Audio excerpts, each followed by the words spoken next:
היי, אתה מאחורה, אתה דביל? אתה סתום? אתה כלום רואה מסביב, חוץ אני רוצה.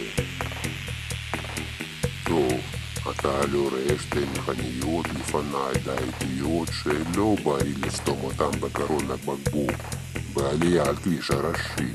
יש לשחרר להם נתיב. אם אתה לא נהג משאית ויש לך אפשרות פיזית, רד שמאלה מנתיב כניסת הרמפה לכביש הראשי. לא כמוהו, מבלי מוח כדביל פונה שמאלה כבר לאחר גרון הבקבוק לפני.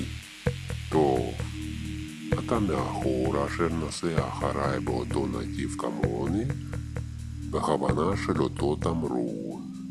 נכון? מאותו נתיב, אותו תמרון?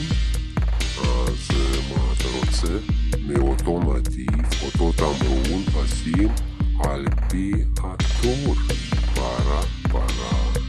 אחד ילד אחרי השני. אולי לא ראית את מה קורה לפניי, אבל ניתות שלי כן ראית. אז מה זה כל זה? מה העצבים? מה הסנוור באור גבוה? אתה רוצה שכולם יתפזרו בפניך? כאילו הכביש הוא של אבא שלך. ככה לא יהיה מעולם. או שפעם אחת מישהו יתקן לך את הצורה, או בסנוור תהרוג את מישהו. אל תשתמש באור גבוה, או שבהתנגשות תמות לבד.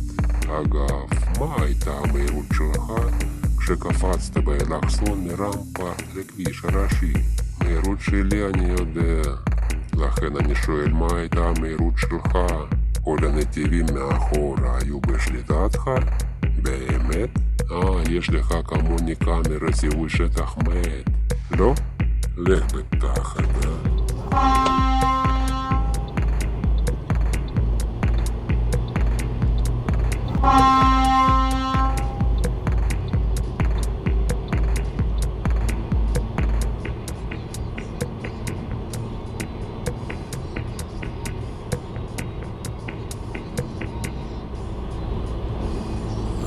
מצדך יכול להיות 100 פעמים צודק.